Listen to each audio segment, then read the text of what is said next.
La CNAM est très attachée au rôle de la médecine générale en matière de prévention. D'abord, c'est un rôle historique avec différents dispositifs dans le cadre des conventions médicales et notamment la ROSP, hein, qui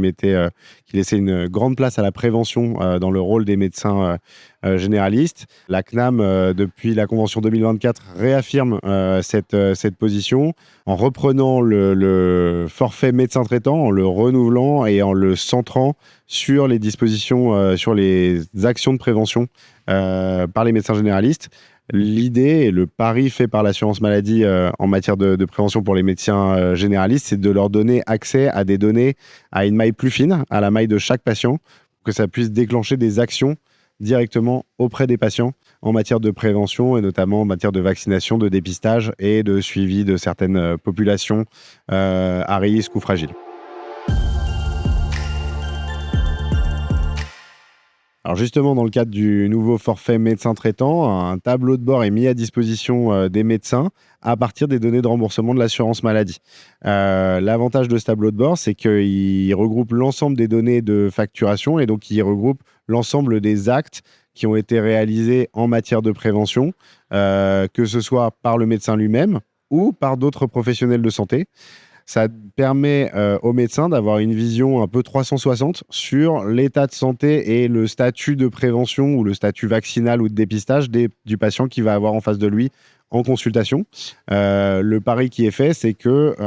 le fait de fournir ces informations, c'est un déclencheur de l'action pour le médecin et ça lui permet plus facilement d'aborder ces questions avec le patient plutôt que d'être dans le flou, de ne pas savoir forcément si le patient est déjà vacciné, dépisté sur certains sujets et de devoir interroger le patient sur ces éléments parce que le médecin n'a pas forcément accès à ces infos dans son dossier. Il y a plusieurs leviers à actionner. Le premier, je pense que c'est d'avoir une meilleure interopérabilité, c'est-à-dire de mieux comprendre le dossier médical et de pouvoir remonter toutes les informations d'un patient. Et là, on remercie la démarche qui est enclenchée par l'assurance maladie, mais je pense qu'il faut qu'on aille beaucoup plus loin dans l'information des patients et puis dans l'implémentation des données. Je pense que les données de santé dans le soin doivent être beaucoup plus fluides et beaucoup plus utiles en pratique. Un autre levier à actionner probablement, c'est d'avoir plus de coordination, c'est de mieux comprendre que le temps du soin est très lié dans la prévention avec la vie du patient et donc avec son logement, avec son environnement, avec